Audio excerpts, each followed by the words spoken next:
সম্মানিত মুসল্লিয়ানে কেরাম, আমি আমার নিজেকেও আপনাদেরকে আল্লাহ তাকওয়া অবলম্বন করে অনুরোধ জানাচ্ছি। যেই তাকওয়া অবলম্বন নির্দেশ আল্লাহ কোরআনে কারিমে আমাদেরকে দিয়েছেন, বারবার কোরআনে কারিমে আমাদেরকে আল্লাহ তাকওয়া অবলম্বন নির্দেশ দিয়েছেন। মুহাম্মদুর রাসূলুল্লাহ সাল্লাল্লাহু আলাইহি ওয়াসাল্লাম আমাদেরকে তাকওয়ার ওসিয়ত করেছেন। আগের পরে সমস্ত মানুষ একে অপরকে তাকওয়ার ওসিয়ত করতেন। সেই তাকওয়াটা কি জিনিস সেটা আমাদেরকে জানা দরকার। তাকওয়ার এক নম্বর কাজ হচ্ছে আল্লাহর সাথে কাউকে শরীক না করা। তাকওয়ার এক নম্বর কাজ হচ্ছে আল্লাহর সাথে কাউকে শরীক না করা। তাকওয়ার দ্বিতীয় কাজ হচ্ছে আল্লাহর নির্দেশ প্রতিপালন করা।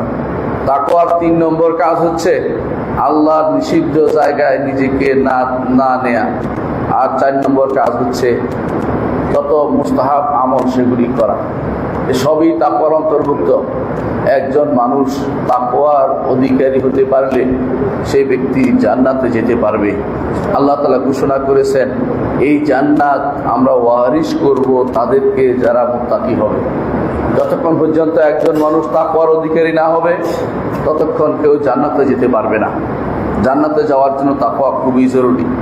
যত ময়লা আবর্জনা দুনিয়াতে আমি অর্জন করেছি, গুনাহ করেছি, এগুলো যদি কোনো শিরকের নিম্ন পর্যায়ের হয় তাহলে জাহান্নামের আগুনে পুড়ে বিভিন্নভাবে নবী রাসূলদের সুপারিশ পেয়ে তারপরে যখন এগুলি থেকে মুক্ত হতে পারবেন তখন ওই জান্নাতে যেতে পারবেন।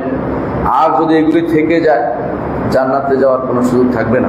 এমনকি পরস্পর হিংসা বিদ্বেষ যতক্ষণ পর্যন্ত মুক্ত না হবেন ততক্ষণ পর্যন্ত ঈমানদাররাও জান্নাতে যেতে পারবে না। আল্লাহ তাআলা কোরআনে কারীমে আমাদেরকে সেটা জানিয়ে দিয়েছেন, জান্নাতে যেতে হলে অবশ্যই আমাদেরকে কালবে সালিম নিয়ে আসতে হবে। ইল্লা মান আতাল্লাহ বিকালবিন সালিম, যতক্ষণ পর্যন্ত নিরোগ আত্মা না নিয়ে আসবেন জান্নাতে যাওয়ার কোনো সুযোগ থাকবে না। এই জন্য ফুলসিরাত পার হওয়ার পরেও কান্তরা একটা জায়গা আছে যেখানে আটকে দেয়া হবে। পরস্পর অন্তরের ভিতরে যে সমস্ত রোগ আছে সেগুলি থেকেও মুক্ত করে দেয় একেবারে খাঁটি হৃদয়ে জান্নাতে প্রবেশ করতে হবে। জান্নাতে যখন ঢুকবে তখন অন্তরের মধ্যে কোনো রকম হিংসা বিদ্বেষ থাকতে পারবে না। এই জন্য আল্লাহ তাআলা কোরআনে কারীমে বলেছেন, ওয়া নাযা'না মা ফি সুদুরিহিম মিন গিল্লিন, তাদের অন্তরে যে সমস্ত হিংসা বিদ্বেষ আছে এগুলিকে বের করে একেবারে খাঁটি না করা পর্যন্ত জান্নাতে কাউকে আল্লাহ তাআলা ঢুকতে দিবেন না। জান্নাত পবিত্র ভূমি, সেখানে পবিত্র মানুষরাই প্রবেশ করবে। পবিত্র আমল নিয়ে যেতে হবে। কোনো রকমের ভুল আমল নিয়ে জান্নাতে যেতে পারবেন না। ভুল চিন্তাধারা, ভুল আকীদা নিয়ে জান্নাতে যেতে পারবেন না। প্রিয় ভাইয়েরা, মানুষের জীবনের সবচেয়ে বড় গুরুত্বপূর্ণ জায়গা হচ্ছে আকীদা বিশুদ্ধ করা। আকীদা বিশুদ্ধ যদি না হয় আপনার জীবনের কোনো মূল্য নেই। আপনি আর ফেরাউনের সাথে কোনো পার্থক্য হবে না। আপনি আর আবু জাহালের সাথে কোনো পার্থক্য হবে না। আবু লাহাবের সাথে আপনার কোনো পার্থক্য হবে না। আবু লাহাবের দোষ কি ছিল? রসুলের চাচা ছিলেন। এমনকি আবু লাহাব রসুলের জন্মের কথা শুনে খুশিও হয়েছিলেন, আপনারা জানেন, কিন্তু জান্নাতে যেতে পারেন নাই। আবু তালেব জান্নাতে যেতে পারবে না। কেন? কারণ ঈমান আনে নাই, আকীদা বিশুদ্ধ হয় না, এই জন্য জান্নাতে যেতে পারবে না। অথচ রাসূলুল্লাহ সাল্লাল্লাহু আলাইহি ওয়াসাল্লামের জন্য 3টি বছর জেল খাটছে, কিন্তু জান্নাতে যেতে পারবে না, কারণ আকীদা বিশুদ্ধ হয়নি।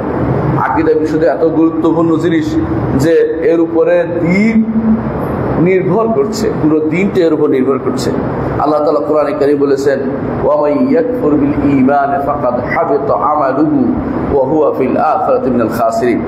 যে কেউ ঈমানের সাথে কুফরি করবে, অর্থাৎ ঈমানের যে সমস্ত কাজ আছে এগুলি কোনটাকে অস্বীকার করবে অথবা ঈমান বিধ্বংসী কোনো কাজে নিজেকে লিপ্ত করবে, তাহলে তার সমস্ত আমল বরবাদ হয়ে যাবে এবং আখিরাতে সে ক্ষতিগ্রস্ত লোকদের অন্তর্ভুক্ত হবে। ক্ষতিগ্রস্ত কারা? ইন্নাল খাসিরিন আল্লাযিনা খাসিরু আনফুসাহুম ইয়াওমাল কিয়ামা, ওরাই ক্ষতিগ্রস্ত যারা কিয়ামতের দিন নিজেকে ধ্বংস করেছে। নিজে কোনোদিন বের হইতে পারবে না জাহান্নাম থেকে। ঈমানের ত্রুটি থাকলে জাহান্নাম থেকে বের হইতে পারবে না। আমলে ত্রুটি থাকলে কি হবে? বের হতে পারবে আযাবের পরে, শাস্তির পরে, সুপারিশের পরে। আমলের ত্রুটি থাকলে বের হতে পারবে, ঈমানের ত্রুটি থাকলে কেউ জাহান্নাম থেকে বের হতে পারবে না, তার জন্য কোনো কিছুই থাকবে না। এই জন্য আখিরাতে ক্ষতিগ্রস্ত ওই ব্যক্তি যে ব্যক্তি ঈমানের ত্রুটি নিয়ে মারা গেছে। ঈমানের ত্রুটি নিয়ে মারা যাওয়ার অর্থ হচ্ছে আকীদা তার পরিশুদ্ধ ছিল না। এই জন্য 1 নম্বর গুরুত্বপূর্ণ জিনিস হচ্ছে আকীদাকে মানুষের প্রত্যেকে তার অন্তরে কঠিনভাবে স্থান দিতে হবে। আজকের দিনে মানুষ আকীদার কথা বললে অনেকেই মনে করে যে বাড়তি কথা বলতেছে, দেশ চলে গেল, ওই হয়ে গেল, ওইটা হয়ে গেল, ওইটা হয়ে গেল। ও সবই হচ্ছে মূলত আকীদার গুরুত্ব না দেওয়ার কারণে। আপনি ভালো করে দেখুন, আজকের দিনে যত সমস্যা তৈরি হচ্ছে, যত মতবাদ তৈরি হচ্ছে, সমস্ত মতবাদের মূল হচ্ছে আল্লাহ সম্পর্কে আকীদা পরিশুদ্ধ না হওয়া। আকীদা জিনিসটা কি আসলে? আকীদা হচ্ছে আল হুকমু যাহনি আল জাযিম, দৃঢ়ভাবে কোনো কিছু অন্তরে পোষণ করা, এটার নাম হচ্ছে আকীদা। অন্তরে যে জিনিস দৃঢ়ভাবে পোষণ করবেন সেটাই তো আকীদা। এটা প্রত্যেকটি মানুষেরই একটা এরকম আকীদা আছে। শুধু পাগল আর ছোট বাচ্চা ছাড়া এমন কেউ নাই যার অন্তরে দৃঢ় কোনো একটা বিশ্বাস নেই। এই দৃঢ় বিশ্বাসটা শুদ্ধ হতে হয়। এই শুদ্ধ কেন হতে হবে? কারণ আরবের মুশরিকদেরও একটা আকীদা ছিল। তাদের আকীদা কি ছিল? লাত, মানাত, উজ্জা, এগুলি তাদেরকে বাঁচাবে, এগুলি তাদেরকে বিভিন্ন বিপদ থেকে উদ্ধার করবে, এগুলি তাদের জন্য আল্লাহর কাছে সুপারিশ করবে। কারণ লাত থেকে বানিয়েছে, তারা মনে করতো লাত হচ্ছে আল্লাহর কন্যা, মানাত আল্লাহর কন্যা, উজ্জা আল্লাহর কন্যা, নাউজুবিল্লাহ।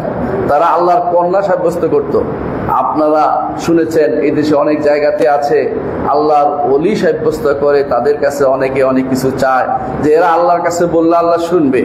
ঠিক একই কায়দায় আরবের মুশরিকরা মনে করত লাত, মানাত, উজ্জার কাছে চাইলে ওরা আল্লাহকে বলবে, ওরা আল্লাহর কন্যা হিসেবে, নাউজুবিল্লাহ, এরা আল্লাহর কাছে চাইবে, আল্লাহ দিবে। খ্রিস্টানরা একই কথাই বলছে যে আল্লাহর কাছে চাওয়ার দরকার নেই, তাদের আল্লাহর ছেলে তাদের মন মতো বানিয়ে নিয়েছে।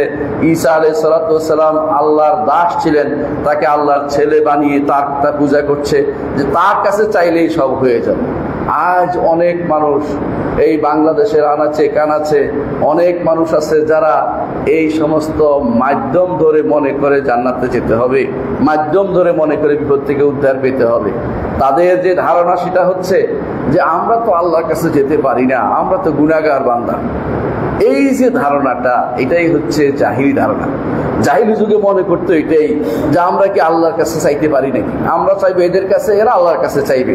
মা না'বুদুহুম ইল্লা লিয়ুকাররিবুনা ইলাল্লাহি যুলফা, আমরা শুধু এদের কাছে চাই এই জন্য যে এরা আল্লাহর কাছে নৈকট্য এনে দিবে, আমরা সরাসরি নৈকট্য কিভাবে পাবো? আজ জগতের বেশিরভাগ মানুষ তা মনে করে। বেশিরভাগ মানুষ, যে সমস্ত লোকেরা সুফিবাদের মধ্যে আকণ্ঠ নিমজ্জিত, এরা এটাই মনে করে যে আমরা তো গুনাহগার বান্দা, আমরা কি আল্লাহ কি আমাদের কথা শুনবেন নাকি? নাউজুবিল্লাহ। এই কথা কেন মনে করে তারা? আপনি আমি ভালো করে জানা উচিত।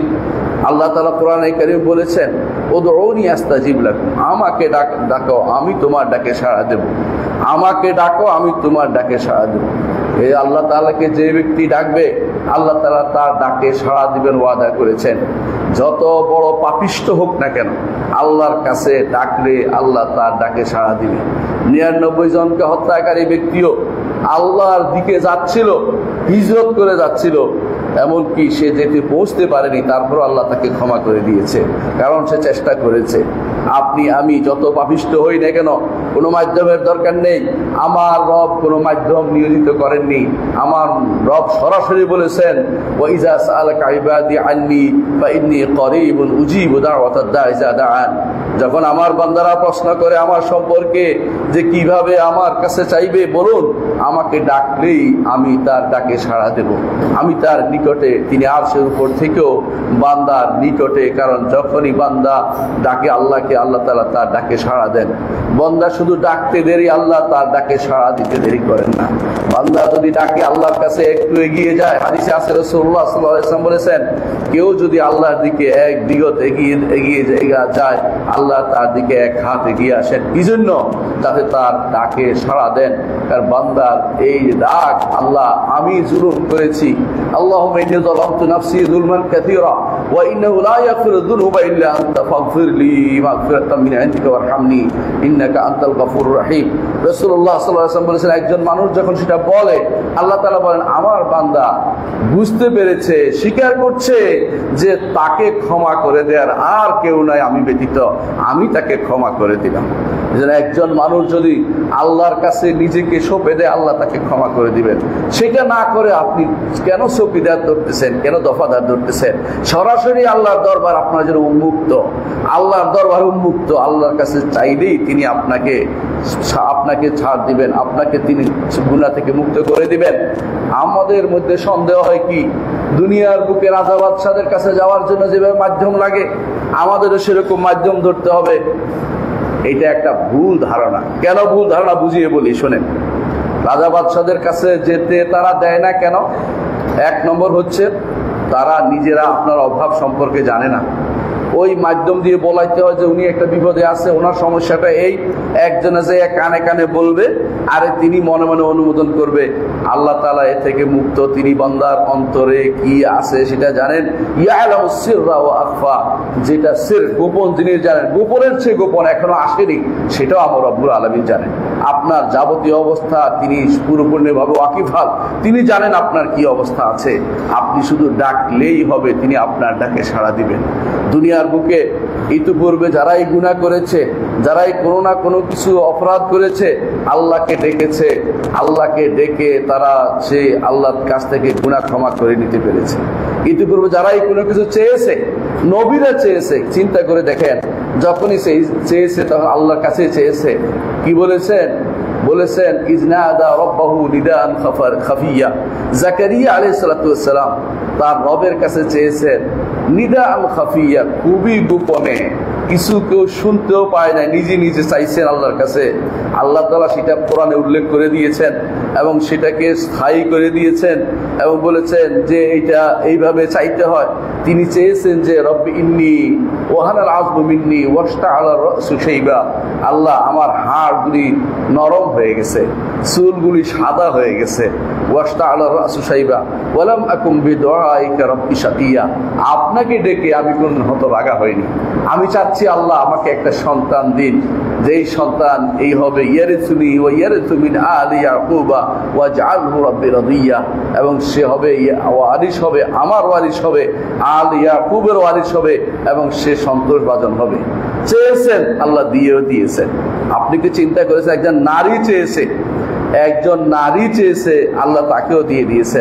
সে নারী হান্না বিনতে ফাকুজ, সে মারিয়ামের মা, তিনি যখন তার সন্তান পেটে আসে, তিনি দোয়া করেন, আল্লাহ আমাকে একটা সন্তান দিন, আমাকে এই সন্তানকে দিন, যাতে আমি এই সন্তানকে বাইতুল মাকদিসের খেদমতে রাখতে পারি। দেখলেন যে মেয়ে এসেছে, তিনি বলে যে মেয়ে আসলো, এটা কিভাবে খেদমতে নিয়োজিত করব? কিন্তু আল্লাহর ইচ্ছা পূর্ণ করবেন তিনি। ওয়ালাইসা যাকারু কাল উনসা, এই পুরুষের এই নারীর চেয়ে পুরুষ কোনদিন উত্তম হইতে পারে না। এই নারী ছিল সিদ্দিকা, আল্লাহর নির্দেশে যথাযথ বিশ্বাস স্থাপনকারী নারী। এই জন্য আল্লাহ তাআলার ডাকে সাড়া দেন। আল্লাহ তাআলা যখনই কেউ ডাকে, আল্লাহ তাআলা তার ডাকে সাড়া দেন, কিন্তু অন্তর থেকে বিশ্বাসের তাকে ডাকতে হবে। যারা মনে করছে যে আল্লাহর কাছে কি আমি যেতে পারি, আমার তো মাধ্যম ধরতেই হবে, তাদেরকে বলি আল্লাহর কাছে যাওয়ার জন্য আল্লাহ উন্মুক্ত করে দিয়েছেন। রাতের অন্ধকারে যখন শেষ রাত্রে একাকী হয়, তখন তিনি আসেন, নিকটতম আসমানে নেমে এসে বলতে থাকেন, হাল মিন মুস্তাগফিরিন ফাগফিরালাহ, এমন কেউ কি আছে যে আমার কাছে ক্ষমা চাইবে, আমি তাকে ক্ষমা করে দেব। এমন কেউ কি আছে যে আমার কাছে কিছু চাইবে, আমি তাকে দেব। এমন কেউ কি আছে যে আমার কাছে দোয়া করবে, আমি তার দোয়া কবুল করব। তিনি ডাকছেন আর আপনি ঘুমিয়ে আছেন। তিনি ডাকছেন, আপনি বলবেন না চাওয়া যাবে না, তার কাছে না, আমি বরং অমুককে ধরে আনি, অমুকের মাধ্যম ধরি। এই মাধ্যম আমাদের শিরকের ভিতরে লিপ্ত করেছে। বিশ্বাস করুন, যাদেরকে আপনি মাধ্যম ধরছেন তারাও আল্লাহর কাছে যেতে হবে, তাদেরকেও, তারাও আল্লাহর বান্দা, তারাও আল্লাহর বান্দা, তারাও আল্লাহর দাস, তাদেরকেও হিসাব দিয়ে করতে হবে। এমন কেউ নাই যে আল্লাহর সামনে সেদিন দাঁড়িয়ে কথা বলবে। প্রত্যেকে সেদিন ফালা তাসমাউ ইল্লা হামসা, শুধুমাত্র ক্ষীণ স্বর শুনতে পাবেন। আদম থেকে শুরু করে শেষ ব্যক্তি পর্যন্ত কোনো ব্যক্তি সেদিন কথা বলতে সক্ষম হবে না, যতক্ষণ পর্যন্ত আল্লাহ তাআলা অনুমতি না দিবেন। সুতরাং আল্লাহর কাছে সরাসরি তিনি চাইতে বলছেন। আপনি কেন ঘুরে এদিক সেদিক যাচ্ছেন? সরাসরি তার কাছে চাইবেন, এটাই আল্লাহ তাআলার নির্দেশ, এটাই হচ্ছে সঠিক কাজ। এর বাইরে অন্য এদিক সেদিক তাকাবেন, এদিক সেদিক দৌড়াবেন, এটা ভুল পথ ছাড়া কিছুই নয়। রাজা বাদশারা আপনাকে দিতে চায় না। এক নম্বর কাছে আপনার অভাব জানেন না, এই জন্য দেন না। দুই নম্বর, রাজা বাদশারা আপনাকে দিতে চায় না, দিলে তার ভান্ডার ফুরিয়ে যাবে। আল্লাহর ভান্ডার তো ফুরিয়ে যাবে না। আল্লাহ আপনাকে যত চান তত দেন। মাল্লাম ইয়াসআলিল্লাহ ইয়াগদাব আলাইহি। কেউ যদি আল্লাহর কাছে না চায়, আল্লাহ তার উপর রাগ করেন। চাইলে তিনি খুশি হন। দুনিয়ার মানুষ চাইলে রাগ করে যে আমাকে দেখলো আর কাউকে দেখলো না, আমার কাছে শুধুমাত্র বারবার চায়। কতদিন চায়? প্রতিদিন আসে কেন? আল্লাহ তাআলা যত চান তত খুশি হন, যে আমার কাছে চাও, ওদরুনি, আমার কাছে চাও, আমার কাছে চাও। রাসূল শিখিয়ে দিয়েছেন যে সাআলতা ফাসআলিল্লাহ, যখন চাইবে একমাত্র আল্লাহর কাছে চাইবে।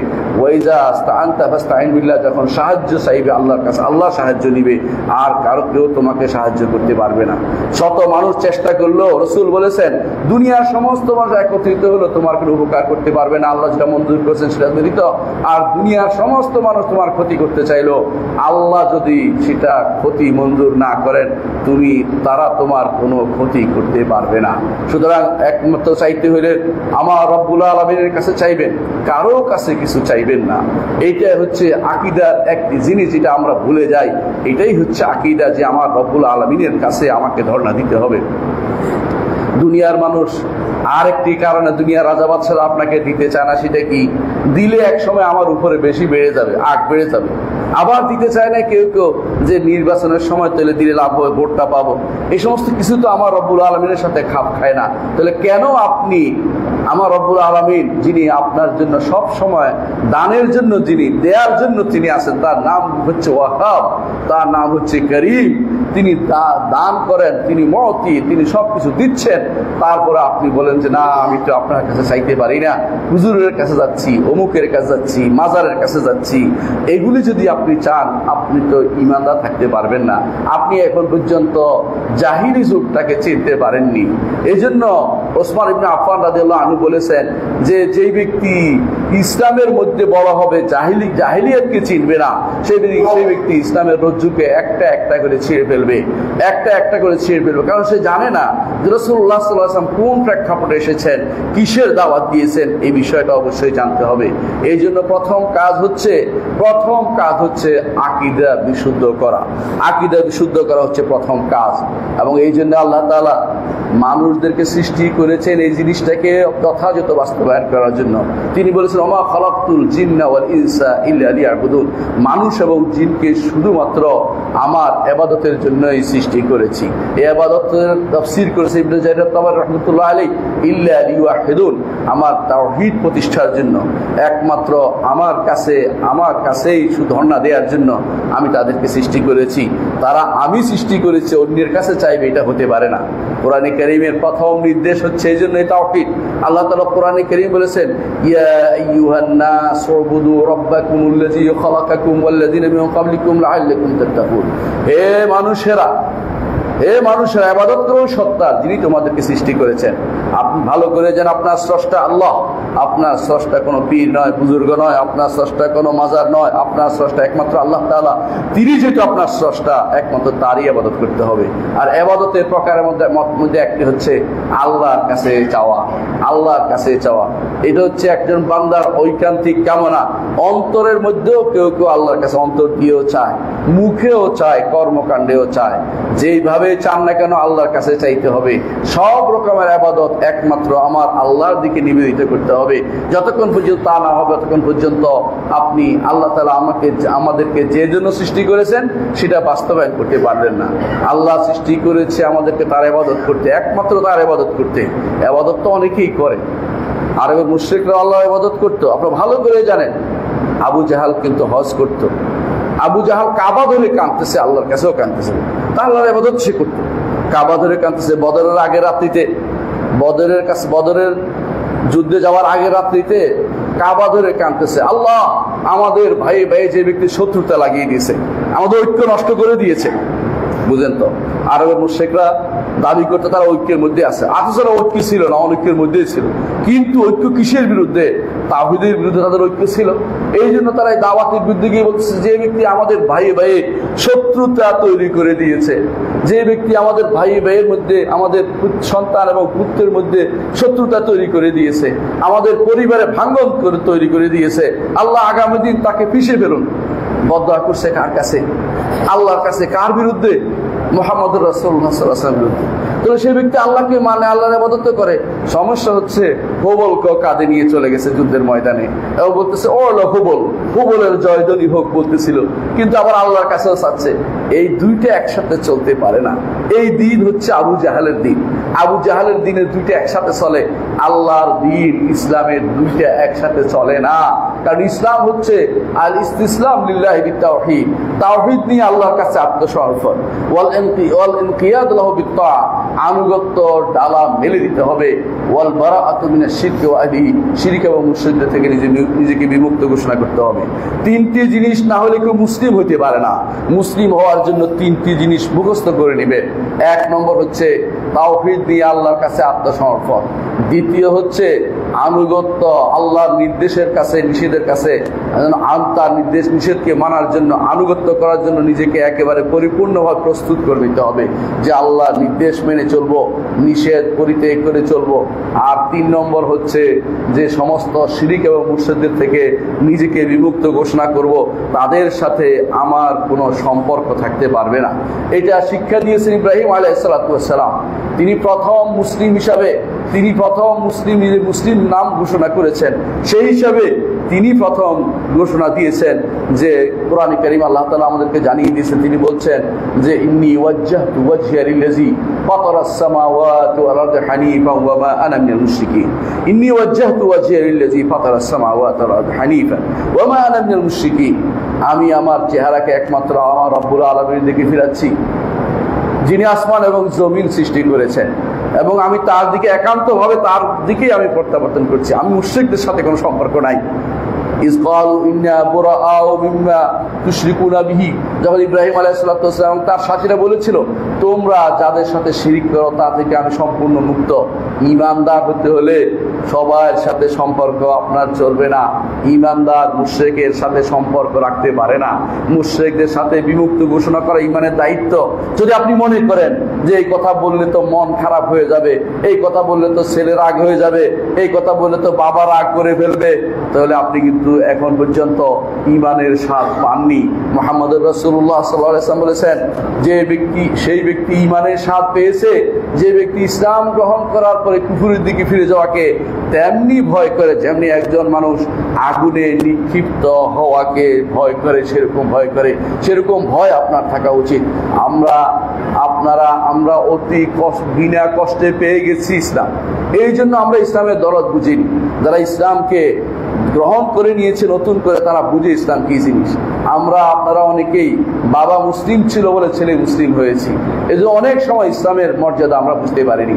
মুসলিম হওয়ার অর্থই হচ্ছে বিশাল ঘোষণা দেয়া যে আমি মুশরিকদের থেকে আলাদা, আমি শিরিক থেকে আলাদা, আমি শিরিক করতে পারবো না, মুশরিকদের সাথে আমি কোনো সম্পর্ক রাখতে পারবো না। ঈমানদার সব সময় তার রবের সাথে সম্পর্ক বজায় রাখে। এই জন্য মনে রাখতে হবে, আকীদা যদি বিশুদ্ধ না হয় আপনি কোনোদিন আল্লাহর ইবাদত করতে পারবেন না। আকীদা বিশুদ্ধ হলেই আপনার ইবাদত, আল্লাহর ইবাদত গ্রহণযোগ্য হবে। আল্লাহর ইবাদত করছেন, অন্যের ইবাদত করেন, আল্লাহ তাআলা সেটা গ্রহণ করবেন না। হাদিসে কুদসিতে আল্লাহ তাআলা বলেন, আনা আগনা শুরাকা আনিশ শিরক মান আমিলা আমালান ওয়া আশরাকা ফীহি মা'i গায়রি তারাকতুহু ওয়া শিরকাহু। আল্লাহ তাআলা বলেন হাদিসে কুদসিতে, আপনারা জানেন হাদিসে কুদসি আল্লাহর বাণী, আল্লাহর বাণী তবে কোরআন নয়, আল্লাহর বাণী তবে কোরআন নয়। হাদিসে কুদসিতে আল্লাহ তাআলা বলছেন, আমি যাবতীয় অংশীদার অংশ নেয়া থেকে মুক্ত। অর্থাৎ কেউ যদি কোনো অংশীদার কি করে, কোনো একটা কাজ করলে, শরীকানা ব্যবসা করলে সবাই কি করে, ভাগ চায়। আমার ভাগ ঠিক করে দিয়ে দাও, হিসাব করে দিয়ে দাও, তোমার ভাগ তুমি যা ইচ্ছা তা করো। কিন্তু আল্লাহ তাআলা বলেন না, আমি অংশীদার অংশ নেই না, আমার জন্য পুরো আমলটাই করতে হবে, সালাত পুরোটাই আমার জন্য হতে হবে, দানটা পুরোটাই আমার জন্য হতে হবে। যদি মনে করেন দানটা করলাম এই জন্য একটু বাহাবাও আসবে, সামনে নির্বাচনে ভোটটাও পাবো, অথবা দানটা করে এই জন্য আমার নামটা সবাই ঘোষণা করবে, আমার নামটা একেবারে বড় করে লেখা থাকবে, এই জাতীয় কোনো কিছু কোনোদিন আপনার আল্লাহর দরবারে এটা একটুও কবুল হবে না। কারণ আল্লাহ তাআলা কোনো অংশ নেন না। তিনি ঘোষণা করেছেন যে কেউ আমার জন্য কোনো আমল করবে, মান আমিলা আমালান আশরাকা ফিহি মাই গায়রি, সে আমল করতে গিয়ে মনে মনে পাশের লোকের চিন্তা করেছে। চৌধুরী সাহেব আসছে নামাজ পড়তে, তিনি আমাকে দেখলে পরবর্তী ডাকবেন যে নামাজি বান্দাকে ডেকে যদি খাওয়াইতে পারি, এই চিন্তায় নামাজটা পড়ছেন।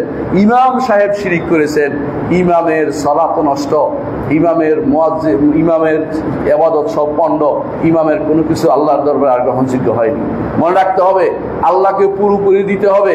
যখনই অন্তরে এরকম কোনো শোনানোর চিন্তা আসবে, দেখানোর চিন্তা আসবে, আল্লাহর কথা স্মরণ করবেন যে আমি দেখানোর জন্য করছি না, আমি আমার রবকে খুশি করার জন্য করছি। সরফে সাহেবের জন্য সবচেয়ে বেশি কাজ করতেন যেটা, সেটা কি, যে তারা কোনো আমল মানুষকে দেখানোর চিন্তা করতেন না। সব সময় তারা এমন ভাবে দিতেন কেউ যেন দেখতে না পায়। আর রাসূলুল্লাহ সাল্লাল্লাহু আলাইহি ওয়াসাল্লাম বলেছেন, কেউ যদি এমন কোনো আমল করে যে আমলটি কাউকে দেখানোর জন্য নয়, তিনি একমাত্র আল্লাহকে খুশি করার জন্য করেছেন, ডান হাত দিয়েছে যা বাম হাত জানতে পারেনি। রাসূলুল্লাহ সাল্লাল্লাহু আলাইহি ওয়াসাল্লাম বলেছেন যে এই ব্যক্তিকে আল্লাহ তাআলা আরশের নিচে ছায়া দিবেন, যেদিন আর কোনো ছায়া থাকবে না, যেদিন আর কোনো ছায়া দেবে না। কেন সেটা?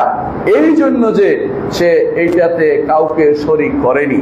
এই জন্য একজন মানুষ যদি কোনো মনে করে যে আমি আল্লাহর ইবাদত করলাম আর হুজুরদেরও খুশি রাখি, কবরওয়ালাকেও খুশি রাখি, মাজারওয়ালাকে খুশি রাখি, তাহলে সেই ব্যক্তি এখনো পর্যন্ত ঈমানদার হইতে পারে নাই। কবরওয়ালা মাজারওয়ালা আপনার কোনো উপকার করতে পারবে না। মরে যাওয়ার পরে তার সবচেয়ে কঠিন কষ্টের মধ্যে সে আছে। ইমাম আবু হানিফা রাহমাতুল্লাহ আলাইহি তার গ্রন্থে লিখেছেন, যেটা ইমাম জাইলাই তার তাবিউল হাকায়েকের মধ্যে নিয়ে এসেছেন, যে কেউ কোনো ব্যক্তি, ইমাম হানিফা রাহমাতুল্লাহ আলাইহি বলেছেন যে কোনো মৃত ব্যক্তির কাছে কোনো মৃত ব্যক্তি কিছু চাওয়ার অর্থ হচ্ছে ডুবন্ত পানিতে ডুবন্ত ব্যক্তি আরেক ডুবন্ত ব্যক্তিতে বলছে আমাকে বাঁচাও, আমাকে বাঁচাও, উভয় তো ডুবে আছে, কে কাকে বাঁচাবে। এর অর্থ আবু হানিফা রাহমাতুল্লাহ আলাইহি কঠিনভাবে সাবধান করে গেছে ইতিপূর্বে আমাদেরকে, কারণ তিনি আকীদার উপর অত্যন্ত শক্তিশালী মানুষ ছিলেন, শক্তিশালী গুরুত্বপূর্ণ ব্যক্তি ছিলেন। তিনি সেবার সাবধান করে গেছেন যে কেউ যেন কবরের কাছে ধর্ণা না দেয়। কেউ যদি মনে করে কবরওয়ালার কাছে গেলে আমার দোয়াটা বেশি কবুল হবে, তাহলে বোঝা গেছে সে কবরের প্রভাব মনে করছে। কবরের কোনো প্রভাব মানুষের জীবনে নাই। কেউ যদি মনে করে যে কবরওয়ালার কাছে যদি টাকা না দেয় আমার গাড়িটা উল্টিয়ে দিবে, সে ব্যক্তি কবরওয়ালার প্রভাবে বিশ্বাস করছে, সে ব্যক্তি ঈমানদার নয়, ঈমানদার নয়, ঈমানদার নয়, সে ব্যক্তি কাফের হয়ে গেছে, মুশরিক হয়ে গেছে। এই জন্য আকীদার গুরুত্ব সবচেয়ে বেশি দিতে হবে, কারণ আকীদা নষ্ট হলে আপনার আর কিছু প্রাপ্তি নেই। আমল কিছু নষ্ট হলে কিছু থাকলে কাজে লাগবে, কিন্তু আকীদা নষ্ট হলে আর কিছু অবশিষ্ট থাকবে না, সব পণ্ডশ্রম হয়ে যাবে, জীবনের সমস্ত আমল শেষ হয়ে যাবে। আকীদার জন্যই, আকীদা প্রতিষ্ঠা করার জন্য আল্লাহ যোগ্য যোগ্য নবী রাসূলদেরকে পাঠিয়েছেন। আল্লাহ তাআলা কোরআনে কারীম বলেছেন, ওয়ামা আরসালনা মির রাসূলিন ওয়ামা আরসালনা রাসূলিন ওয়ামা আরসালনা মিন ক্বাবলিকা মির রাসূলিন ইল্লা নুহি ইলাইহি আন্নাহু লা ইলাহা ইল্লা আনা ফা'বুদুন। আপনার পূর্বে যত রাসূল আমি প্রেরণ করেছি সবাইকে একটা ওহী দিয়েছি। ওহীটা কি? একমাত্র আমার ইবাদত করো, একমাত্র আমার ইবাদত করো, আমি ব্যতীত আর কোনো সত্য ইলাহ নেই, অর্থাৎ আল্লাহ ব্যতীত আর কোনো সত্য ইলাহ নেই। লা ইলাহা ইল্লাল্লাহ, এই বাণীকে প্রতিষ্ঠা করার জন্য সমস্ত রাসূলকে আল্লাহ তাআলা পাঠিয়েছেন। যেই বাণী প্রতিষ্ঠার জন্য সমস্ত রাসূলকে পাঠিয়েছেন, সেই বাণী প্রতিষ্ঠার দায়িত্ব আপনার আমার সবার। মুহাম্মদ রাসূলুল্লাহ সাল্লাল্লাহু আলাইহি ওয়াসাল্লাম তিনি মক্কাতে প্রথম 10 বছর কাটিয়েছেন। প্রথম 10 বছর কাটিয়েছেন। যাকাত ফরজ হয় নাই, হজ ফরজ হয় নাই, সওম ফরজ হয় নাই, এগুলি সবই ফরজ হচ্ছে মদিনা যাওয়ার পরে। তো মক্কাতে কি জন্য আরবের মুশরিকরা তাকে কষ্ট দিল? কারণ তারা কষ্ট দিয়েছে এই জন্য, কারণ রাসূল বলেছেন যে আইয়ুহান নাস কুলু লা ইলাহা ইল্লাল্লাহ তুফলিহু, হে মানুষেরা বলো লা ইলাহা ইল্লাল্লাহ, এটা বললে সফল কাম হইতে পারবে। এরা তো অর্থ বুঝতো লা ইলাহা ইল্লাল্লাহ, এরা লা ইলাহা ইল্লাল্লাহর অর্থ বুঝতো যে লা ইলাহা ইল্লাল্লাহর অর্থই হচ্ছে আল্লাহ ছাড়া কারো কাছে যাওয়া যাবে না, একমাত্র আল্লাহর কাছে ধর্ণা দিতে হবে, সেজদা আল্লাহর জন্য করতে হবে, রুকু আল্লাহর জন্য করতে হবে, চাইতে হবে আল্লাহর কাছে, সাহায্য চাইতে হবে আল্লাহর কাছে, উদ্ধার কামনা করতে হবে আল্লাহর কাছে। আর কোনো গাউসু সাকালাইন নেই, গাউসু আজম নাই, একমাত্র আল্লাহই হচ্ছেন গাউস, তিনি ব্যতীত কেউ আমাকে উদ্ধার করতে পারবে না। ওই আল্লাহ তাআলা কোরআনে কারীম বলে দিয়েছেন, ওয়াই ইয়ামসাসকাল্লাহু বিদুররিন ফালা কাশিফা লাহু ইল্লা হু, যদি আপনাকে কোনো ক্ষতি স্পর্শ করে আল্লাহ ব্যতীত কেউ তাকে আপনাকে উদ্ধার করতে পারবে না, তিনি শুধুমাত্র উদ্ধার করতে পারবেন। আল্লাহর নবীকে আল্লাহ বলছেন যে আপনার যদি কোনো ক্ষতি পেয়ে যায় উদ্ধার করবে কে? আল্লাহ। তাহলে আল্লাহ যদি আল্লাহর নবীকে এই কথা ঘোষণা দিয়ে জানিয়ে দেন যে আপনাকেও বিপদ থেকে উদ্ধার করার মালিক শুধুমাত্র আমি, আর কেউ নয়, আল্লাহ ব্যতীত আর কেউ নয়, তাহলে আপনি আমি অন্যের কাছে কেন ধর্ণা দিচ্ছি? মুহাম্মদুর রাসূলুল্লাহ সাল্লাল্লাহু আলাইহি ওয়াসাল্লামের চেয়ে উত্তম ব্যক্তি তো আর পৃথিবীতে কোনোদিন আসেনি এবং কোনোদিন আসবেও না, এবং এত আল্লাহর প্রিয় বান্দা আর কেউ কোনোদিন নেই, হবেও না। তিনি যদি কোনো আল্লাহর কাছে আল্লাহর দ্বারস্থ হতে হয় কি জন্য? বিপদ আপদ থেকে উদ্ধার পাওয়ার জন্য। আপনি যদি বিপদ আপদ থেকে উদ্ধার পাওয়ার জন্য এই কবরে একটা টাকা দেন, এই মাজারে যদি কোনো মোমবাতি মানত করেন, মাজারে গিয়ে যদি কোনো কিছু চান, চোখের পানি ফেলেন, আপনার ঈমান শেষ, আপনি কাফেরদের অন্তর্ভুক্ত হয়ে যাবেন, আপনি আবু জাহাল আবুল আহাবদের অন্তর্ভুক্ত হয়ে যাবেন, আপনার জীবনের কোনো মূল্য নেই। এই অবস্থায় মারা গেলে আপনি চিরস্থায়ী জাহান্নামী হয়ে যাবেন, আপনার জীবন কোনো মূল্য লাগলো না, আপনার জীবনের কোনো অর্থ থাকলো না। এই জন্য নবী রাসূলগণ এই দিকেই সবচেয়ে বেশি গুরুত্ব দিয়েছেন। আপনার আশেপাশে আমি হয়তো বিশ্বাস করি এই এলাকার মানুষ সবচেয়ে বেশি ভালো, এরা হয়তো কোনোদিন কবর পূজা মাজার পূজার দিকে যায় না, এরা শিরক বিদআত করে না, কিন্তু আপনার দাওয়াত বন্ধ হতে পারবে না, দাওয়াত চলতেই থাকবে। আপনি জানেন মুহাম্মদুর রাসূলুল্লাহ সাল্লাল্লাহু আলাইহি ওয়াসাল্লাম জীবনের শেষ মুহূর্ত, যখন তার দুনিয়া থেকে চলে যাওয়ার শেষ মুহূর্ত, মুআয ইবনে জাবাল রাদিয়াল্লাহু আনহুকে তিনি ইয়ামানে পাঠাচ্ছিলেন। কোথায় পাঠাচ্ছিলেন? ইয়ামানে পাঠাচ্ছিলেন। ইয়ামান দেশে পাঠাচ্ছিলেন দাওয়াতের জন্য। তিনি তখন বলেছেন, মুআয তুমি হয়তো এসে আমাকে দ্বিতীয়বার পাবে না। ঠিকই, মুআয এসে আর রাসূলুল্লাহ সাল্লাল্লাহু আলাইহি ওয়াসাল্লাম জীবিত পাননি। সেই সময় তিনি একই কথা বলেছেন। অনেকে বলে আপনি তো মক্কি জিন্দেগিতে আছেন, না মাদানী জিন্দেগিতে আছি। মাদানী জিন্দেগির কথাই বলছি। রাসূলুল্লাহ সাল্লাল্লাহু আলাইহি ওয়াসাল্লাম মদিনার জীবনের শেষ মুহূর্ত, যার পরে তিনি দুনিয়া থেকে চলে গেছেন, হজের পরে তিনি মুআয ইবনে জাবাল রাদিয়াল্লাহু আনহুকে ইয়ামানে পাঠিয়েছেন। বিদায় হজের পরে যাওয়ার সময় বলে দিয়েছেন, তুমি হয়তো এসে আমাকে পাবে না, তুমি যে কাজটি করবে তা হচ্ছে প্রথম যে দাওয়াত দিবে সেটা হচ্ছে আল্লাহ ইলাহা ইল্লাল্লাহ, আল্লাহ ব্যতীত আর কোনো ইলাহ নেই, এই দাওয়াতই প্রথম দিবে। এই জন্য তাওহীদের দাওয়াত প্রথম দিতে হবে, বিশুদ্ধ আকীদার দাওয়াত প্রথম দিতে হবে, ঈমানের দাওয়াত প্রথম দিতে হবে। ঈমান যদি বিশুদ্ধ না হয়, দুনিয়ার আমল করে আপনার কোনো লাভ হবে না, কারণ আমল করবেন সেগুলি উড়ে চলে যাবে, সেগুলি থাকবে না। আল্লাহ তাআলা কোরআনে কারীমে এই জন্য বলেছেন, ওয়া কাদিমনা ইলা মা আমিলু মিন আমালিন ফাজআলনাহু হাবাআন মানথুরা, তারা যে সমস্ত আমল করেছে এগুলি যে অগ্রসর হয়ে আমি এগুলিকে বিক্ষিপ্ত ধূলিকণায় রূপান্তরিত করব। আল্লাহ তাআলা কোরআনে কারীমে আরো বলেছেন, কোরআনে কারীম বলেছেন যে কোরআন কারীমে আল্লাহ তাআলা আরো বলেছেন যে এই যে আমিলাতুন নাসিবা, অনেক মানুষ আছে কাজ করে সারাদিন ইবাদত করে, সারা রাত ইবাদত করে, ইবাদত যত আছে সবগুলি করে, কিন্তু অন্তরে বিশ্বাস হচ্ছে রাসূল গায়েব জানে, বাস আমলের আর কোনো এক পয়সা মূল্য থাকতো না। রাসূলকে আল্লাহ যেটা জানিয়েছেন এর বাইরে অতিরিক্ত গায়েবের খবর রাসূল কিছুই জানেন না। গায়েবের মালিক একমাত্র আল্লাহ রাব্বুল আলামিন, তিনি ব্যতীত কেউ গায়েব জানে না। কোনো ওলি আল্লাহ গায়েব জানে না। ওলি আল্লাহর কবরের কাছে আপনি যে দাঁড়িয়ে আছেন, ওলি আল্লাহ জানতে পারে না, তার সেই ক্ষমতা নেই। আল্লাহ যদি কাউকে জানিয়ে দেন সেটা ভিন্ন কথা। আপনার কোনো সংবাদ ওলি আল্লাহর কাছে পৌঁছে না, আপনার কোনো আরজি কোনো নবীর কাছেও পৌঁছে না, কোনো ওলির কাছেও পৌঁছে না, কোনো কারো কাছে পৌঁছে না। আপনি মনে করেছেন মৃত্যুর পরে তাদের কাছে আপনার বাক্য পৌঁছছে, মোটেই পৌঁছে না। আপনি যে আশায় বসে আছেন, আপনি তো শিরকে লিপ্ত হয়ে গেছেন। আপনি কি জানেন আপনি কত বড় শিরকের মধ্যে আছেন? এই জন্য নবী রাসূলগণ সবচেয়ে বেশি সময় দিতেন এই তাওহীদের মধ্যে। এমনকি নবী রাসূলরা কোনো কারণে নিজেদের মধ্যে তথাকথিত ঐক্যের চিন্তা করেননি। মুহাম্মদ রাসূলুল্লাহ সাল্লাল্লাহু আলাইহি ওয়াসাল্লামের কাছে আবু জাহাল আবুল আহাবরা আসছে, এসে বললেন আপনাকে আমরা দুইটা অপশন দিচ্ছি, সেটা কি? আপনি আমাদের দেব দেবীদের বিরুদ্ধে কিছু বলবেন না, মানে ওলি আল্লাহদের কিছু বিরুদ্ধে কিছু বলবেন না। আমরা 1 বছর আপনার ইবাদত করে দেব, আর 1 বছর আপনি আমাদের মূর্তিদের অন্তত চুপ থাকবেন, ইবাদত না করলো। রাসূলুল্লাহ সাল্লাল্লাহু আলাইহি ওয়াসাল্লাম বললেন, না, এটা তো হতে পারে না। আল্লাহ তাআলা আয়াত নাযিল করলেন, কুল ইয়া আইয়ুহাল কাফিরুন লা আ'বুদু মা তা'বুদুন ওয়ালা আনতুম আ'বিদুনা মা আ'বুদু ওয়ালা আনা আ'বুদু মা আ'বাদতুম ওয়ালা আনতুম আ'বিদুনা মা আ'বুদু লাকুম দীনুকুম ওয়ালিয়া দীন। দ্বীনই আলাদা, দিন যেখানে আলাদা সেখানে এই জাতীয় ঐক্য করার সুযোগ নাই। যার সাথে শিরিক আছে, যার সাথে কুফর আছে, তার সাথে আপনার কোনো ঐক্য হইতে পারে না। শিরিক এবং কুফরের সাথে কোনো রকমের মিল দিয়ে ঐক্য করার চিন্তা অবশ্যই আপনাকে বাদ দিতে হবে। যারা শিরিক করে তাদের সাথে আপনার হাসর নসর যেন না হয়, আল্লাহর কাছে এই কামনা সবসময় করবেন, এই দোয়া সবসময় করবেন। শিরকের সাথে কোনো আপোষ আপনার যেন না থাকে। বিশুদ্ধ আকীদা না হলে আপনার জীবন পুরোটাই পণ্ডশ্রম। নবী রাসূলগণ কখনো এই ব্যাপারে কোনো ছাড় দেননি। আবু তালেবের কাছে এসেছেন নেতারা, এসেছেন কুরাইশ নেতারা, এসে বললেন যে 3টি প্রস্তাব নিয়ে এসেছি আপনার ভাতিজার জন্য। বলে, কি সে প্রস্তাব? প্রথম প্রস্তাব হচ্ছে, যদি সে টাকা চায় তাকে আমরা টাকা পয়সা তুলে বড়লোক বানিয়ে দেব। দ্বিতীয় হচ্ছে, যদি সে পয়সাওয়ালা কোনো নারীকে বিয়ে করতে চায়, সুন্দরী সে ব্যবস্থা করে দেব। 3 নম্বর হচ্ছে, যদি সে রাজা হইতে চায় রাজা বানিয়ে দেব। কি সুন্দর প্রস্তাব, 3টে দিয়ে দিচ্ছে। রাসূলুল্লাহ সাল্লাল্লাহু আলাইহি ওয়াসাল্লাম বললেন, আমার এক হাতে সূর্য আর এক হাতে চন্দ্র দিল, আমি দাওয়াত থেকে বিমুখ হব না। আমি তো তোমাদের কাছে একটি কালেমা চাচ্ছি, এত কিছু চাই না, শুধু একটি কালেমা চাচ্ছি, এটা হচ্ছে লা ইলাহা ইল্লাল্লাহ। কালেমাতুল লা ইলাহা ইল্লাল্লাহ নবীদের দাওয়াত, নবীদের সমস্ত নবীদের দাওয়াত।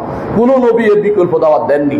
প্রত্যেক নবী দাওয়াত দিয়েছেন আল্লাহর বাণী অনুসারে, যে প্রত্যেক নবী কালেমাতুল লা ইলাহা ইল্লাল্লাহ দাওয়াত দিয়েছেন। এই দাওয়াত যারা নিয়েছে তারা সৌভাগ্যবান, যারা নেয়নি তারা দুর্ভাগা। এই জন্য অনেক নবী আসবে কিয়ামতের মাঠে, একা আসবে, কোনো অনুসারী থাকবে না। আকীদায় ছাড় দিলে অনেক অনুসারী পাওয়া যায়, আকীদায় ছাড় দিলে অনেক অনুসারী পাওয়া যায়, মানহাজে ছাড় দিলে অনেক বন্ধু বান্ধব জুটে। কিন্তু এই জায়গায় একটু শক্ত থাকলে অনেক বন্ধু বান্ধব দূরে চলে যায়। কিন্তু দূরে চলে গেলেও কোনো দায়ীর কোনো ক্ষতি হয় না, দাওয়াত দাতার কোনো ক্ষতি হয় না। হাসরের মাঠে কোনো নবী আসবেন, একা আসবেন, কেউ থাকবে না তার অনুসারী। আল্লাহ কি তাকে তিরস্কার করবেন? কখনো নয়। একা আসবেন। কোন নবী আসবেন তার সাথে 1 জন, কোন নবী আসবেন তার সাথে 2 জন অনুসারী। 1 জন 2 জন অনুসারী, কোনো সমস্যা নেই। আল্লাহর বাণী তিনি পৌঁছেছেন, এটাই বড় কথা। আপনার দাবি, আপনার কাছে দাবি থাকবে। মুহাম্মদ রাসূলুল্লাহ সাল্লাল্লাহু আলাইহি ওয়াসাল্লাম যে কাজটি করেছেন সেটাই করুন। মক্কাতে তিনি দাওয়াত দিয়েছেন, মদিনায় থাকা দাওয়াত দিয়েছেন, দাওয়াতের জন্য জিহাদ প্রতিষ্ঠা করেছেন, অন্য কোনো কারণ নেই। সহিহ আকীদাকে প্রতিষ্ঠা করার জন্য জিহাদ করেছেন, অন্য কোনো কারণে তিনি জিহাদ করেননি। এই জন্য প্রথমে তিনি দাওয়াত দিতেন সহিহ আকীদার। জিহাদ করতে গেলেও তিনি বলেছেন যে প্রথম তুমি যাবে যাদেরকে ঈমানের দিকে আহ্বান জানাবে। এই জন্য প্রথম যে ঈমানের দিকে আহ্বান জানাতে হয়, যুদ্ধের আগে বলতে হয় যে আসলিম তাসলাম, ইসলাম গ্রহণ করো, তুমি নিরাপদ হয়ে যাবে। রাসূলুল্লাহ সাল্লাল্লাহু আলাইহি ওয়াসাল্লাম আলী রাদিয়াল্লাহু আনহু বলেছেন যে লা ইয়াহদি আল্লাহু বিকা রাজুলান ওয়াহিদান খায়রুল লাকা মিন হুমরিন নাম। একজন মানুষকে যদি কোনো তোমাদের আল্লাহ হেদায়েত দেয়, অনেক লাল উট থেকেও তা উত্তম। আরবদের কাছে সবচেয়ে উত্তম সম্পদ ছিল লাল উট। লাল উটের চেয়েও উত্তম সম্পদ আর কিছু তাদের কাছে বিবেচিত হতো না।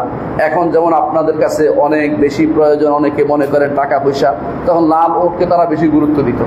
এই জন্য আল্লাহ রাসূল সাল্লাল্লাহু আলাইহি ওয়াসাল্লাম বলেছে, এত লাল উটের চেয়েও বেশি উত্তম হচ্ছে একজন মানুষের হেদায়েত হয়ে যাওয়া, একজন মানুষ শিরিক মুক্ত হয়ে তাওহীদে প্রবেশ করা। একজন মানুষ, বেশি দরকার নেই। আপনার দাওয়াত দেখবেন, দাওয়াতের কোয়ালিটি বজায় রাখবেন। কতজন দাওয়াত অংশগ্রহণ করছে সেটা বড় কথা নয়, আপনি কি সুন্দর করে দাওয়াত দিতে পেরেছেন কিনা, আপনার দাওয়াতের অনুসারী সহিহ আকীদা নিতে পারছে কিনা, সহিহ আকীদার দাওয়াত দিতে পারছে কিনা সেটা দেখবেন। আমাদের দেশে অনেকেই গর্ব করে বলে এই দেশে ওলি আল্লাহরা ইসলাম নিয়ে এসেছে। যারা ইসলাম নিয়ে এসেছে তারা দাঈ আল্লাহ, আল্লাহর পথের দাঈ, আল্লাহর পথে দাওয়াত তারা দিয়েছে। আমরা তাদেরকে আল্লাহ বানিয়ে ফেলেছি, নাউজুবিল্লাহ। আমাদের দেশের মানুষ তাদেরকে ইবাদত শুরু করে দিয়েছে, অথচ তারা তো আল্লাহর দিকে আহ্বান করতে এসেছে, তারা তো নিজেদের দিকে আহ্বান করতে আসে নাই। আপনারা কেন তাদের ইবাদত শুরু করে দিয়েছেন? এটাই হলো সমস্যা। আমরা যে ইসলাম বুঝিনি, আমরা মনে করেছি যে এরা যা বলেছে আমরা যদি কোনো সেটাই শুনি তাহলে হয়ে যাবে। হ্যাঁ, এদের কথা, এরা তো ইমানের দিকে আহ্বান জানাতে এসেছিল মানুষদেরকে, এদের কথাটাকে আপনি গ্রহণ করে এটা না করে তাদের কবরকে মাজার বানিয়ে ফেলেছেন, তাদের কবরকে সিঁড়ি দেওয়া শুরু করে দিয়েছেন। তাদের কবরে কেউ যদি 1টি টাকা দেয় অথবা মন থেকে ভয় করে যে উনি এই করতে পারেন ওই করতে পারেন, তার কিন্তু ইমান শেষ, তার ইমানের কোনো 1 পয়সাও মূল্য নেই। এই জন্য নবী রাসূলরা এই তাওহীদের দাওয়াতের জন্য এসেছেন, এই শিরিক মুক্ত দাওয়াতের জন্য এসেছেন। আপনার আমার জীবনের উদ্দেশ্য হোক, ব্রত হোক এটা যে আমরা আল্লাহর পথে দাওয়াত দিব।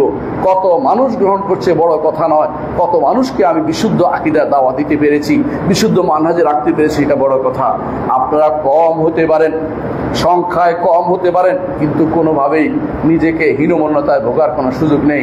হীনমন্যতায় ভুগবেন না, সংখ্যায় কম হতে পারে। আল্লাহ তাআলা বলছেন ওয়ালা তাহিনু ওয়ালা তাহজানু ওয়া আনতুমুল আ'লাউনা ইন কুনতুম মুমিনিন। যদি সত্যিকার ঈমানদার হও তাহলে পেরেশান হওয়ার কোনো কারণ নেই, কোনো অপমানিত বোধ করার কোনো কারণ নেই। ঈমান যদি আপনার থাকে, আপনি সেই নবী রাসূলদের দলে যাদের দলে থাকলে আপনি হেদায়েতের পথে আছেন বলে আল্লাহ তাআলা ঘোষণা করেছেন। ফাউলাইকা মা'আল্লাযীনা আন'আমাল্লাহু আলাইহিম মিনান নাবিয়্যিন ওয়াস-সিদ্দীকিন ওয়াশ-শুহাদা ওয়াস-সালিহিন। এই জন্য নবী রাসূলদের পথে আমাদেরকে থাকতে হবে। যুগে যুগে নবী রাসূলরা যেই দাওয়াত দিয়েছে সেই দাওয়াত আমাদেরকে বহন করতে হবে।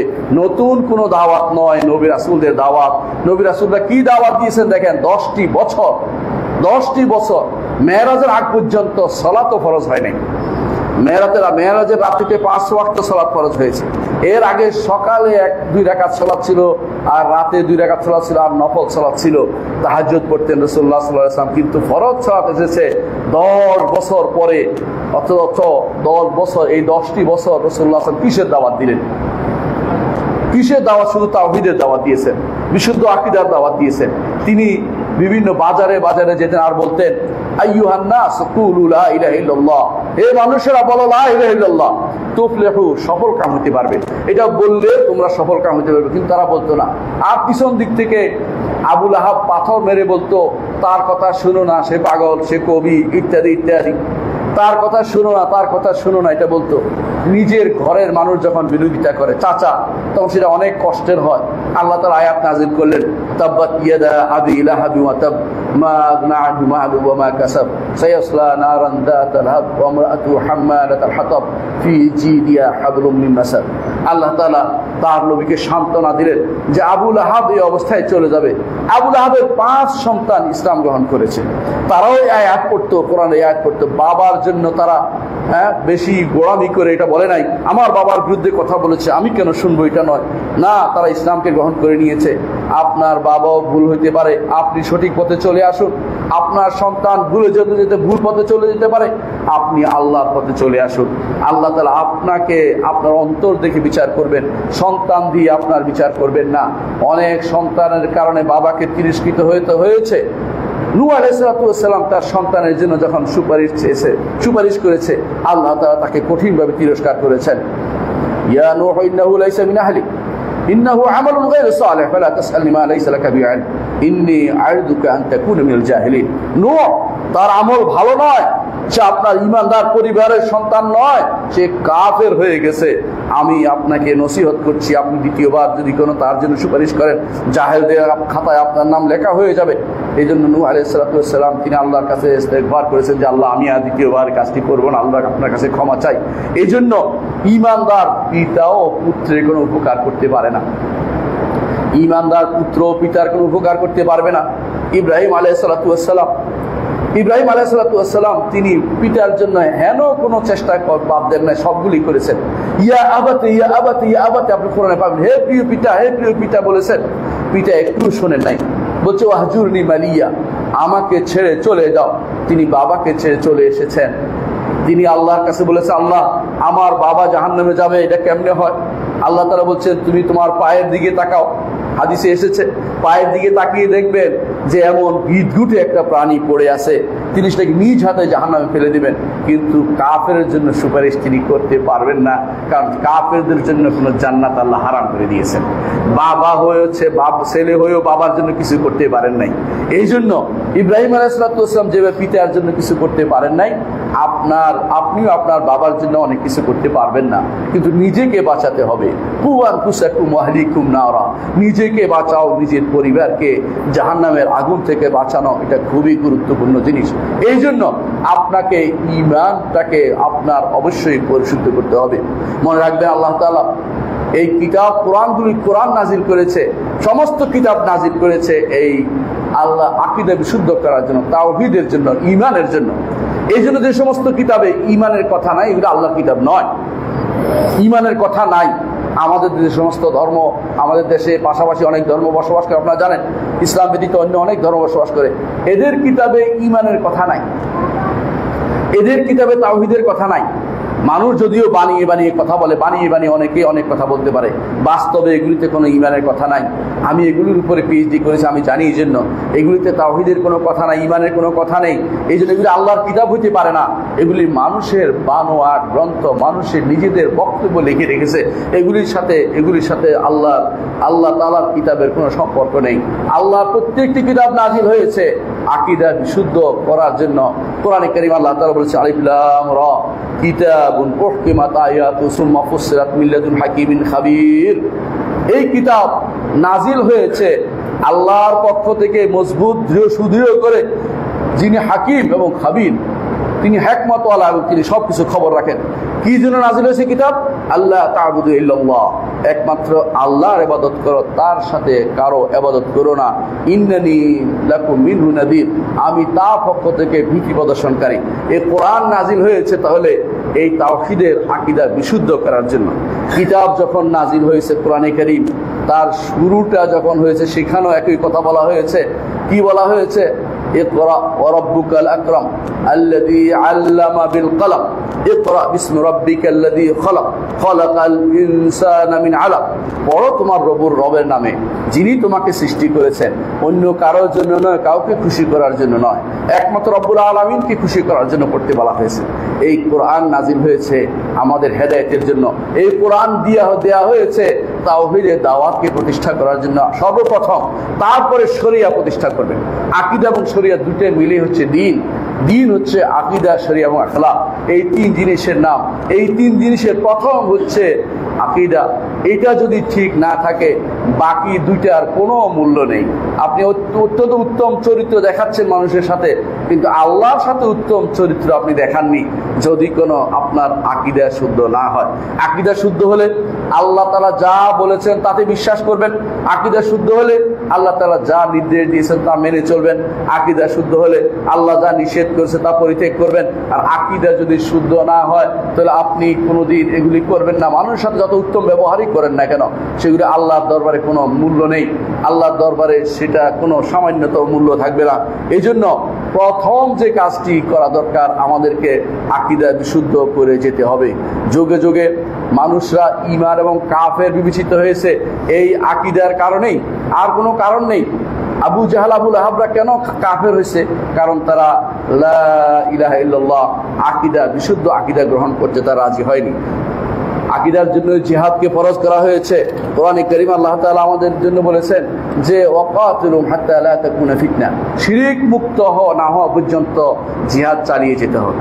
আজ আমরা এইটার জন্য জিহাদ করি না, অনেক কিছুর জন্য জিহাদ করি। অনেকে জিহাদ করে দেশ মাতৃকা রক্ষার জন্য, অনেকে জিহাদ করে নিজের বংশ কৌলন্য রক্ষার জন্য, অনেকে জিহাদ করে নিজের ব্যক্তিত্ব রক্ষার জন্য, নিজের অনেক কিছু রক্ষার জন্য, কিন্তু আল্লাহর জন্য, আল্লাহর দ্বীনের জন্য কেউ জিহাদ করে না। আর জিহাদ হতে হয়, আল্লাহ রাসূল বলে দিয়েছেন, মান কাতালা লিতাকুনা কালিমাতুল্লাহিল উলিয়া। জিহাদ হবে শুধুমাত্র ওই ব্যক্তিরটা জিহাদ হবে যে ব্যক্তি কালিমাতু লা ইলাহা ইল্লাল্লাহকে বুলন্দ করার জন্য জিহাদ করছে। আমরা তো লা ইলাহা ইল্লাল্লাহর অর্থই অনেকে বুঝি না। অনেকে মনে করে লা ইলাহা ইল্লাল্লাহর অর্থ হচ্ছে আল্লাহ ছাড়া কোনো সার্বভৌমত্বের অধিকারী কেউ নেই, আল্লাহ ছাড়া কোনো আইনদাতা নেই, বিধানদাতা নেই, আল্লাহ ছাড়া। এগুলি তো আগাম কথা। লা ইলাহা ইল্লাল্লাহর পরের কথা সেটা হচ্ছে আমি আল্লাহ ছাড়া কারোর জন্য কিছু করি না। আমি কি করি? এটা হচ্ছে ইলাহ, মাবুদ। ইলাহ শব্দ হচ্ছে মাবুদ, আমার উপাস্য একমাত্র আল্লাহ তাআলা, আমার ইবাদত একমাত্র তার দিকে যাবে। ইন্না সালাতি ওয়া নুসুকি ওয়া মাহইয়ায়া ওয়া মামাতি লিল্লাহি রাব্বিল আলামিন লা শারীকা লাহু ওয়া বিযালিকা উমিরতু ওয়া আনা আউয়ালুল মুসলিমিন।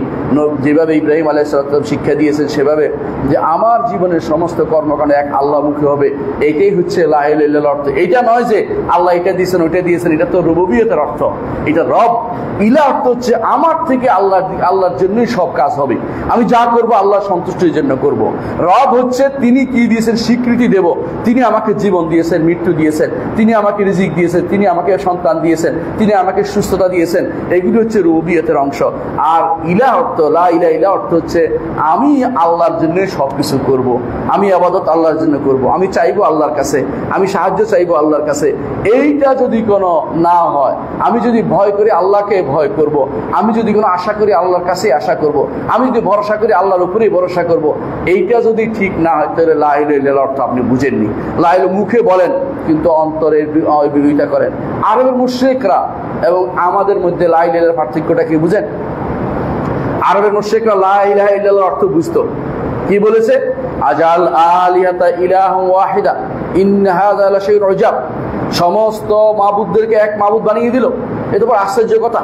সমস্ত ওলি আল্লাহদেরকে বাদ দিয়ে শুধু একজনের কথা শুনতে হবে কেন?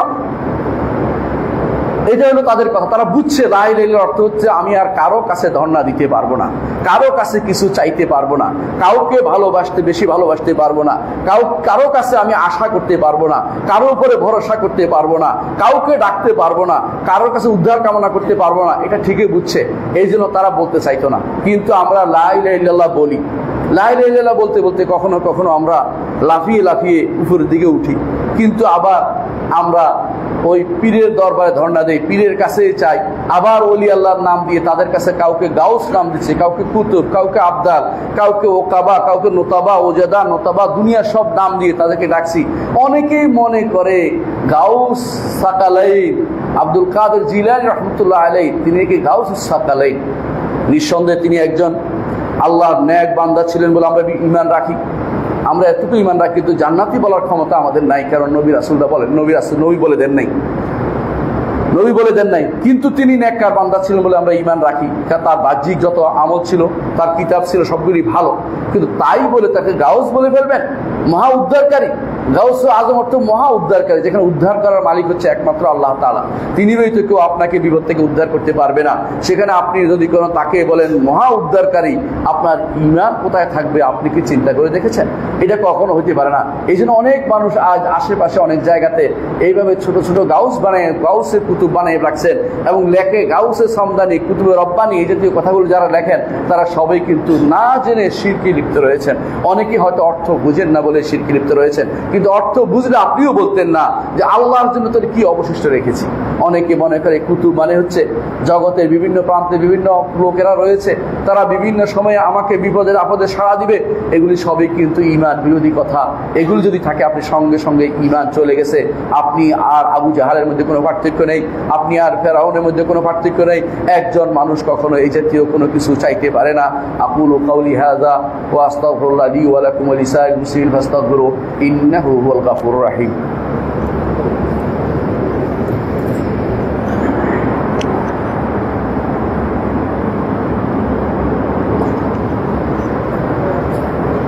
ইন্নাল হামদালিল্লাহ নাহমাদুহু ওয়া নাস্তাঈনুহু ওয়া নাস্তাগফিরুহু ওয়া নাউযু বিল্লাহি মিন শুরুরি আনফুসিনা ওয়া মিন সাইয়্যাতি আমালিনা। মান ইয়াহদিহিল্লাহু ফালা মুদিল্লা লাহু ওয়া মান ইউদ্লিল ফালা হাদিয়া লাহু। ওয়া আশহাদু আল লা ইলাহা ইল্লাল্লাহ ওয়াহদাহু লা শারীকা লাহু ওয়া আশহাদু আন্না মুহাম্মাদান আবদুহু ওয়া রাসূলুহু। সম্মানিত মুসল্লিয়ানে কেরাম, বলছিলাম তাওহীদের গুরুত্বের বিষয়টি। মুহাম্মদুর রাসূলুল্লাহ সাল্লাল্লাহু আলাইহি ওয়াসাল্লাম তাওহীদের গুরুত্ব উপলব্ধি করে তিনি আমাদেরকে এমন সব কাজকর্ম আমাদেরকে দিয়েছেন, এমন সব জিকির আমাদের করতে বলেছেন যেগুলো তাওহীদকে প্রতিষ্ঠা করে। চিন্তা করে দেখুন, যদি আপনি আয়াতুল কুরসিতে চিন্তা করেন, আপনাদের কাছে অনুরোধ থাকবে আয়াতুল কুরসি একটু বাসায় গিয়ে পড়বেন। যে কোনো তাফসীর থেকে পড়েন, ইবনে কাসির থেকে পড়েন, অথবা আমার তাফসীর যদি থাকে কারো কাছে পড়ে দেখবেন। আয়াতুল কুরসির তাফসীর পড়ে আপনি বুঝবেন যে আল্লাহ ছাড়া কারো কাছে যাওয়া যাবে না, একমাত্র আল্লাহর কাছে যেতে হবে। এই জন্য তিনি বলেছেন, একজন মানুষ, রাসূলুল্লাহ সাল্লাল্লাহু আলাইহি ওয়াসাল্লাম বলেছেন, আয়াতুল কুরসি প্রতি সালাতের পরে পড়লে মরা মাত্রই জান্নাত।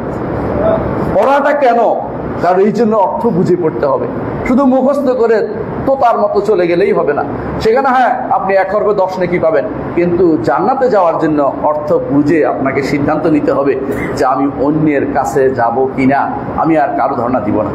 চিন্তা করে দেখুন, মুহাম্মদ রাসূলুল্লাহ সাল্লাল্লাহু আলাইহি ওয়াসাল্লাম তাওহীদকে প্রতিষ্ঠার জন্য প্রতিদিন ফজরের সালাতে প্রথম দিনের শুরুতে দুইটি রাকাত, ফজরের সালাতের সুন্নতের মধ্যে 2টা সুন্নত দিয়েছেন। প্রথম রাকাতে কুল ইয়া আইয়ুহাল কাফিরুন, এটা তাওহীদুল ইবাদা, যে আল্লাহর জন্য শুধু ইবাদত করুন। আর দ্বিতীয় রাকাতে পড়েন কুল হুয়াল্লাহু আহাদ আল্লাহুস সামাদ, এটা হচ্ছে তাওহীদুর রুবুবিয়্যাহ এবং তাওহীদুল আসমা ওয়া সিফাত। আল্লাহর এই দুটি তাওহীদ দিয়ে আপনাকে প্রথমের দিনের শুরুতে আপনাকে সমস্ত কর্মকাণ্ড শুরু করতে বলা হয়েছে। আবার দেখেন, রাতের বেলা যখন শুইতে যান, বিতিরের সালাতের শেষ 2 রাকাতে কিসে পড়তে হয়? প্রথম রাসূলুল্লাহ সাল্লাল্লাহু আলাইহি ওয়াসাল্লাম প্রথম রাকাতে পড়তেন সাব্বিহ ইসমা রাব্বিকাল আ'লা, দ্বিতীয় রাকাতে পড়তেন কি পড়তেন? কুল ইয়া আইয়ুহাল কাফিরুন। তৃতীয় রাকাতে কি পড়তেন? কুল হুয়াল্লাহু আহাদ। এর অর্থ হচ্ছে যে মৃত্যুর আগে, ঘুম তো একটা মৃত্যু, ঘুম তো একটা মৃত্যু। আল্লাহ কোরআনে বলেছে মৃত্যু ঘুমকে, যে হয়তো জীবিত হতেও পারেন, নাও হতে পারেন। আপনি যেন তাওহীদের উপর মারা যান, তাওহীদের উপর আপনার জীবনটা শেষ হয়, দিনটা শেষ হয়। এই জন্য শেষ সেটাকে সেভাবে ফিট করে দিয়েছেন সুন্দর করে, যে আপনি যখন সালাত যখন পড়বেন, যখন আপনি বিতির পড়বেন, তখন শেষ 2 রাকাতে আপনার যেন তাওহীদ দিয়ে শেষ হয়, আকীদা, বিশুদ্ধ আকীদা দিয়ে শেষ হয়। সেটা রাসূলুল্লাহ সাল্লাল্লাহু আলাইহি ওয়াসাল্লাম চেয়েছেন। আর একটি জিনিস খেয়াল করেন, ইমানের বিষয়টা রাসূলুল্লাহ কিভাবে প্রতিষ্ঠা করতে চেয়েছেন। বলছেন, কেউ যদি কোনো সূরা বাকারার শেষ 2টি আয়াত পড়ে, কাফাতাহু, 2টি আয়াত তার জন্য যথেষ্ট হবে। অর্থাৎ এই ব্যক্তি যদি কোনো আমানার রাসূলু বিমা উনজিলা ইলাইহি মির রাব্বিহি থেকে সে যদি কোনো শেষ পর্যন্ত আনসুরনা আলাল কওমিল কাফিরিন পর্যন্ত পড়ে মারাও যায়, সে ব্যক্তি ঈমান নিয়ে মারা গেছে। কারণ ঈমানে প্রত্যেকটা আয়াতের মধ্যে আছে কি আছে? কুল্লুন আমানা বিল্লাহি ওয়া মালাইকাতিহি ওয়া কুতুবিহি ওয়া রুসুলিহি, 4টা জিনিস চলে আসছে। এর বাকিটার মধ্যে আসছে ঈমান বিল কদর, আসছে আখিরাতের কথা আসছে। এরপরে ওয়াইলাইহি মাসির, আল্লাহর কাছে প্রত্যাবর্তনের বিষয়টা। এর অর্থ হচ্ছে ঈমান নিয়ে প্রত্যাবর্তন। এই জন্য আয়াত 2টা আলাদা আবার নাজিল হয়েছে। একবার নাজিল হয়েছে, দ্বিতীয়বার আবার এসেছে, সহিহ হাদিসে এসেছে, ফেরেশতারা আবার নিয়ে আসছে যে স্পেশাল একটা গিফট উম্মতে মুহাম্মদের জন্য, যে অন্তত ঘুমানোর আগে এটা পড়ে মারা গেলে তার ঈমান নিয়ে সে কবর যেতে পারবে। মুহাম্মদ রাসূলুল্লাহ সাল্লাল্লাহু আলাইহি ওয়াসাল্লাম জীবনের প্রতিটি মুহূর্ত চেয়েছেন আকীদা দিয়ে আপনাকে বড় করে দিতে, তারবিয়া দিতে। আর যারা আপনাকে চায় না, ভালো চায় না, তারাই শুধুমাত্র আকীদা নিয়ে বিরূপ মন্তব্য করে। আমি যদি কোনো বিশুদ্ধ আকীদা নিয়ে কবর যেতে পারি, যদি আমলের ত্রুটিও থাকে, বিশুদ্ধ আকীদার কারণে ওগুলি গুনাহ মাফ হয়ে আল্লাহ তাআলা ইউবাদদিলুল্লাহু সাইয়্যাতিহিম হাসানাত, আপনার গুনাহগুলিকে নেকিতে পরিণত করে দিতে পারেন। আল্লাহু আকবার। সুতরাং আপনি বিশুদ্ধ আকীদা থেকে এক বিন্দু এদিক সেদিক যাবেন না। বিশুদ্ধ আকীদা থেকে এদিক সেদিক যাওয়ার কোনো সুযোগ নেই। আর বিশুদ্ধ আকীদাকে নিয়ন্ত্রণ করে মানহাজ, আমি আমার সময়ের স্বল্পতার কারণে মানহাজ নিয়ে আজকে আলোচনা করলাম না। আরেকদিন ইনশাআল্লাহ আপনার সাথে আপনাদের নিয়ে মানহাজের আলোচনা করব। আল্লাহ ওয়াসাল্লু আলা সাইয়্যিদিল বাশারিয়া মুহাম্মদ ইবনে আব্দুল্লাহ কামা আমাল্লাহু আযজা ওয়া জাল্লা ফি কিতাবিহি ওয়া তান্না বিমালাইকাতিহি মুসাব্বিহাতিল কুদসি ওয়া সাল্লাসা বিকুম আইয়ুহাল মুমিনুন ফাকালা তাআলা মুখবিরান ওয়া আমিরা ইন্নাল্লাহা ওয়া মালাইকাতাহু ইউসাল্লুনা আলান নবী ইয়া আইয়ুহাল্লাযিনা আমানু সাল্লু আলাইহি ওয়া সাল্লিমু তাসলিমা ওয়া ক্বালা আন-নবী সাল্লাল্লাহু আলাইহি ওয়াসাল্লাম মান সাল্লা আলাইহি মারাতান সাল্লাল্লাহু আলাইহি ওয়া আশরা আল্লাহুম্মা সাল্লি আলা মুহাম্মদ ওয়া আলা আলি মুহাম্মদ কামা সাল্লাইতা আলা ইব্রাহিম ওয়া আলা আলি ইব্রাহিম ইন্নাকা হামিদুম মাজিদ আল্লাহুম্মা বারিক আলা মুহাম্মাদিন ওয়া আলা আলি মুহাম্মাদিন কামা বারাকতা আলা ইব্রাহিম ওয়া আলা আলি ইব্রাহিম ইন্নাকা হামিদুম মাজিদ আল্লাহুম্মা আরদিনা আল খুলাফায়ে রাশিদিন আবি বকর ওয়া উমর ওয়া উসমান ওয়া আলী ওয়া আনসাইরিস সাহাবাতি ওয়াত তাবিঈন রিদওয়ানুল্লাহি আলাইহিম আজমাইন আল্লাহুম্মা ইগফির লানা ওয়া লি ইখওয়ানিনা আল্লাযিনা সাবাকুনা বিল ঈমান ওয়া লা তাজআল ফি কুলুবিনা গিল্লান লিল্লাযিনা আমানু রাব্বানা ইন্নাকা রাউফুর রাহিম আল্লাহুম্মা ইগফির লানা আজমাইন। আল্লাহ আমাদের সবাইকে আপনি ক্ষমা করে দিন। আল্লাহ আমাদেরকে তাওহীদের উপর প্রতিষ্ঠিত রাখুন। আল্লাহ আমাদেরকে বিশুদ্ধ আকীদা নসিব করুন। আল্লাহ আমাদের থেকে শিরক বিদআত দূরে রাখুন। আল্লাহ আমাদের থেকে যাবতীয় ফিতনা দূরে রাখুন। আল্লাহ যাবতীয় ফিতনা আজ আমাদের সমাজের মধ্যে যেভাবে মাথা চায় তা থেকে আমাদেরকে দূরে রাখুন। আল্লাহ জগতের অনেক ফিতনা আমাদের চোখের সামনে আসছে, যে অনেক কিছু আছে, সেগুলি থেকে হেফাজত করুন। আল্লাহ যাবতীয় বিপদ আপদ থেকে হেফাজত করুন। আল্লাহ যুদ্ধ থেকে আমাদেরকে বাঁচিয়ে দিন। আল্লাহ কাফেরদের ষড়যন্ত্র থেকে আমাদেরকে বাঁচিয়ে দিন। আল্লাহ